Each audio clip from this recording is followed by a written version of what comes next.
El día de hoy les traigo un cuento muy divertido. El cuento se llama La hora de roncar. Había una vez en una granja donde todos se preparaban para dormir. Puerquito se metió a la ducha.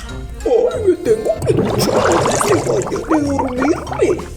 Después se fue a la cama y estaba a punto de leer un cuento del lobo feroz cuando oyó un gran ronquido.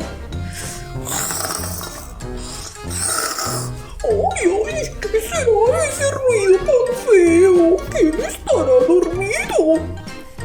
Después fuimos a la habitación de Vaca. Vaca estaba preparando una gran cena. Un montón de paz.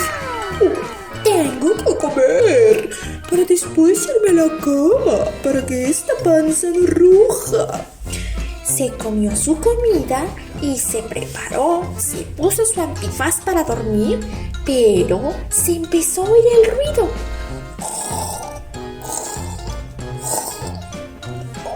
¡Ay!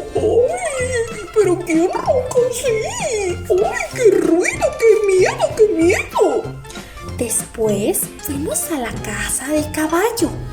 Caballo se estaba lavando los dientes. Tenemos que lavarnos los dientes bien. Después se fue a su camita. Se tomó una taza de té. ¡Me encanta el té!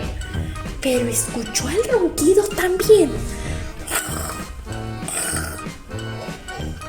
¿Pero qué es ese ruido? Por último estaba la casa de Pato.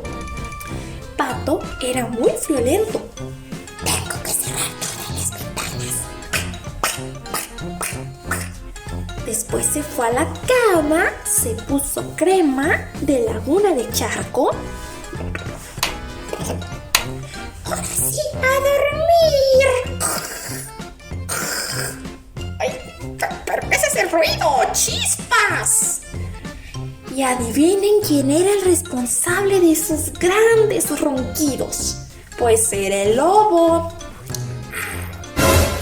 No se asusten, soy yo. Todos duerman. Ya saben que me encanta roncar y chillar hasta de quedarme dormido. Y colorín colorado, este cuento se ha acabado.